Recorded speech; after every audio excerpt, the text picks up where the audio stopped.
আসসালামু আলাইকুম।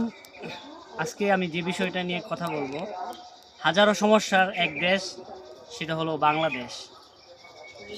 গত মাসে আমরা জানি আমাদের এলাকায়, সেটা হলো আমদি ইউনিয়ন, এত পরিমাণ লোডশেডিং ছিল সেটা বলার বাহিরে। এবং আজকে বর্তমানে শুক্রবার, আজকেও সকাল থেকে বিদ্যুৎ নাই। আসলে বিদ্যুতের যে পরিমাণ লোডশেডিং, যে বিদ্যুতের যে ক্রাইসিস আমাদের এই বাংলাদেশে তথা আমাদের এলাকায় সবচেয়ে বেশি অসহনীয় গরমের মধ্যে সারাদিন যাবৎ কোনো বিদ্যুৎ নেই।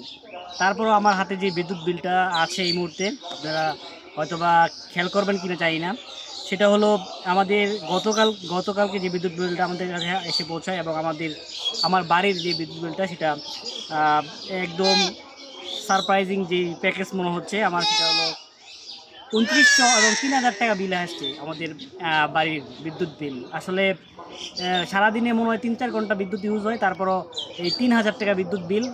৫টি মাত্র বাতি জ্বলে এবং 4টি ফ্যান এবং একটি ফ্রিজ প্লাস সামা সব মিলিয়ে হয়তো বা ২-৩ ঘন্টা চলে। তারপরও এইরকম ভুতুরে বিদ্যুৎ বিল আসলে বিদ্যুৎ অফিসের লোকেরা আসলে কী করছে আমরা বুঝি না। আসলে এই বিষয় নিয়ে বলার কেউ নেই। সবাই যেন চুপ করে বসে থাকে। আসলে চুপ করে বসে থাকার যেই সময়টা আমরা পার করছি, আসলে সবাই যেন নীরব।